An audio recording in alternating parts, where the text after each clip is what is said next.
Update చూద్దాం. YCP అధినేత మాజీ సీఎం వైఎస్ జగన్ రాఖీ పండుగ శుభాకాంక్షలు తెలిపారు. రాష్ట్రంలో ప్రతి అక్కకు, ప్రతి చెల్లెమ్మకు, ప్రతి ఒక్క పాపకు, ప్రతి ఒక్క మహిళకు ఆయన శుభాకాంక్షలు తెలియజేశారు. రక్షాబంధనం అన్నది ఆత్మీయతలు, అనురాగాల పండుగ అని, ఆర్థికంగా, సామాజికంగా, రాజకీయంగా, విద్యాపరంగా, రక్షణపరంగా మహిళలకు ఎప్పుడు మంచి జరగాలని ఆయన ఆకాంక్షించారు. రాష్ట్రంలోని అక్క చెల్లెమ్మలందరి దేవుడు ఆశీస్సులు, చల్లని దీవెనలు ఎల్లకాలం లభించాలని కోరుకుంటున్నట్లు జగన్ తెలిపారు.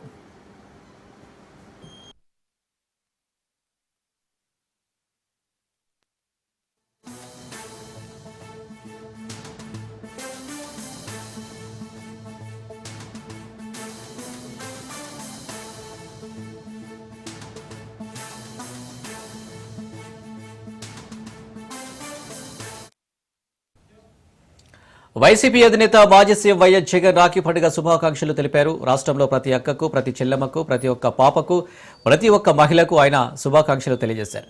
రక్షాబంధనం అన్నది ఆత్మీయతలు, అనురాగాల పండుగ అని, ఆర్థికంగా, సామాజికంగా, రాజకీయంగా, విద్యాపరంగా, రక్షణపరంగా మహిళలకు ఎల్లప్పుడూ మంచి జరగాలని ఆయన ఆకాంక్షించారు. రాష్ట్రంలోని అక్క చెల్లెమ్మలందరి దేవుడి ఆశీస్సులు, చల్లని దీవెనలు ఎల్లకాలం లభించాలని కోరుకుంటున్నట్టు జగన్ తెలిపారు.